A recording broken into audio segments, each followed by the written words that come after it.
जय श्री कृष्णा। आज हम चैत्र मास के शुक्ल पक्ष की कामदा एकादशी की कथा सुनेंगे। युधिष्ठिर ने पूछा, वासुदेव आपको नमस्कार है। अब मेरे सामने ये बताइए, चैत्र शुक्ल पक्ष में किस नाम की एकादशी होती है। भगवान श्री कृष्ण बोले, राजन, एकांगचित होकर ये कथा सुनिए, जिसे वशिष्ठ जी ने दिलीप के पूछने पर कहा था। दिलीप ने पूछा, भगवान मैं एक बात सुनना चाहता हूँ, चैत्र मास के शुक्ल पक्ष में किस नाम की एकादशी होती है। वशिष्ठ जी बोले, राजन, चैत्र शुक्ल पक्ष में कामदा नाम की एकादशी होती है। वह परम पुण्य में है। पाप रूपी ईंधन के लिए तो वह दावानल है। प्राचीन काल की बात है, नागपुर नाम का एक सुंदर नगर था, जहाँ सोने के महल बने हुए थे। उस नगर में पुंडरीक आदि महाभयंकर नाग निवास करते थे। पुंडरीक नाम का नाग उन दिनों वहाँ राज्य करता था। गंधर्व किन्नर अप्सराएं भी उसी नगरी का सेवन करती थी। वहाँ एक श्रेष्ठ अप्सरा थी जिसका नाम ललिता था। उसके साथ ललित नाम वाला गंधर्व भी था। वे दोनों पति पत्नी के रूप में रहते थे। दोनों परस्पर काम से पीड़ित रहा करते थे। ललिता के हृदय में स्नाम पति की मूर्ति बसी रहती थी। ललित के हृदय में सुंदरी ललिता का नित्य निवास था। एक दिन की बात है, नागराज पुंडरीक राजसभा में बैठकर मनोरंजन कर रहे थे।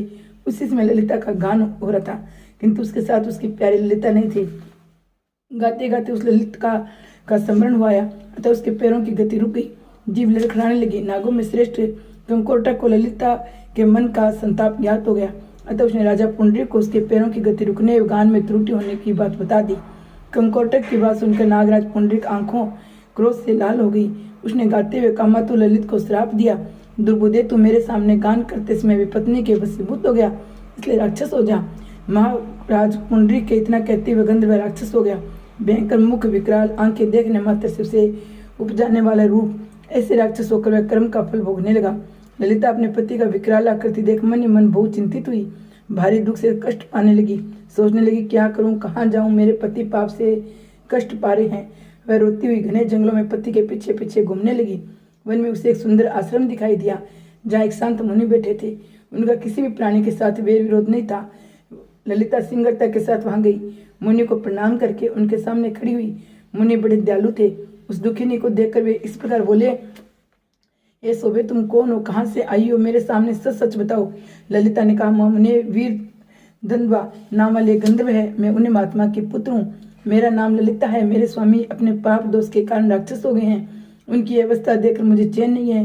हे ब्राह्मण, इसमें मेरा जो कर्तव्य है वह बताइए। विप्रवर जिस पुण्य के द्वारा मेरे पति राक्षस भाव से छुटकारा पा जाए, उसका उपदेश कीजिए। ऋषि बोले, हे भद्रे, इसमें चैत्र मास के शुक्ल पक्ष की कामदा नामक एकादशी तिथि है, जो सब पापों को हरने वाली और उत्तम है। तुम उसी का विधि पूर्वक व्रत करो। उसी व्रत का जो पुण्य हो उसे अपने स्वामी को दे डालो। पुण्य देने पर क्षण भर में उसके श्राप का दोष दूर हो जाएगा। राजन मुनि का ये बात सुनकर ललिता को बड़ा हर्ष हुआ। उसने एकादशी का उपवास करके द्वादशी के दिन उन ब्रह्म ऋषि के समीप ही भगवान वासुदेव के श्री विग्रह के समक्ष अपने पति के उद्धार के लिए वचन कहा, मैंने जो ये कामदा एकादशी का उपवास व्रत किया है, उसके पुण्य के प्रभाव से मेरे पति का राक्षस भाव दूर हो जाए। वशिष्ठ जी कहते हैं, ललिता के इतना कहते ही उसी क्षण ललित का पाप दूर हो गया। उसने दिव्य देह धारण किया, राक्षस भाव चला गया, पुनः गंधर्व तब की प्राप्ति हुई।